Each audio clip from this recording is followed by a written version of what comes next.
Laymen's evangelical fellowship విశ్వాసమే విజయము అనుదిన ధ్యానములు September 14వ తారీఖు.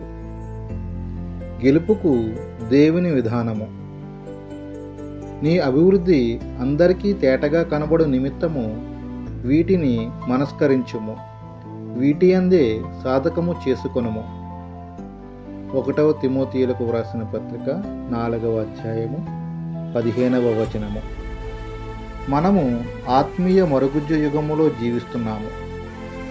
ఈ యుగానికి తగిన విధంగా మనకు తెలియకుండానే ఆత్మీయ మరుగుజ్జుతనానికి రూపకల్పన చేయబడు ఒత్తిడి మన మీద చాలా ఎక్కువగా ఉంటున్నది.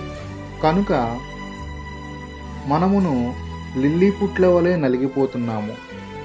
ఒక పారిశ్రామికవేత్త తాను నిర్వహించు పరిశ్రమ యంత్రాంగపు నైపుణ్యత కంటే తక్కువగా ఉత్పత్తి చేస్తుంటే దానిని అమ్మివేస్తాడు కానీ తక్కువ ఉత్పత్తితో తృప్తిపడడు.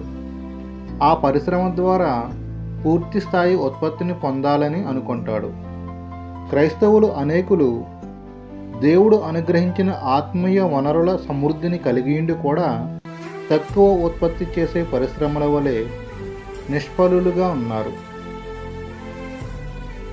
ఉత్పత్తి నాణ్యత చేసే విభాగము లేనందువల్ల వారు సంపాదించిన ఆత్మలు కూడా తమ వలె బలహీన, రోగగ్రస్త, వ్యాధి పీడిత స్థితిలో ఉంటున్నారు. ఆయన పనియందు యేసుక్రీస్తు ప్రభువునకు ప్రతిష్ఠించుకోవాలన్న జ్ఞానము లేకుండా ఉన్నారు. నిన్ను నీవు సంపూర్ణముగా సమర్పించుకో అనున్నది విజయానికై దేవుని యొక్క సూత్రము. ఆత్మల భారము కలిగి ప్రార్థించుట, నేను అనున్నది లేని హృదయం నుండి విజ్ఞాపన, ఆత్మీయంగా ఉప్పొంగే ప్రవాహపు ఉత్పత్తికి అవసరమైనవి. సాల్వేషన్ ఆర్మీని స్థాపించి 30 సంవత్సరములు అయినప్పటికీ గొప్ప జనరల్ విలియం బూత్ గారు ఆత్మల రక్షణార్థం నేనింకా ఎంతో నేర్చుకోవాలి, నేను విశ్వాసములో కొరతపడి ఉన్నాను అని మొర్రపెట్టుచున్నాడు. సామాజికంగా ప్రపంచం నలుమూలలా అణగద్రొక్కబడిన వారికి సేవ చేయడానికై సాల్వేషన్ ఆర్మీ ఎంతో అద్భుత రీతిగా ప్రయాసపడింది. బూత్ గారి ప్రాముఖ్యమైన ఆత్మల భారము కలిగి సువార్తను బోధించుట, దీని ద్వారా మాత్రమే మనుష్యులు నిజంగా మార్పు చెందారు.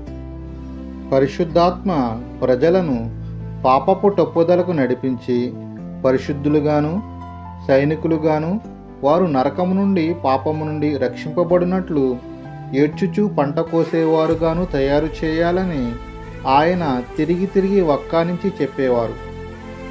అలాంటి పరిశుద్ధంగా ప్రతిష్ఠింపబడిన జనరల్ బూత్ గారు ఎంత ధన్యులు. అవిరామంగా క్రమశిక్షణ తర్ఫీదులను నిర్వహించిన నీతిగల జాన్ వెస్లీ గారు ఎంత ధన్యులు. జాషువా డానియల్ గారు.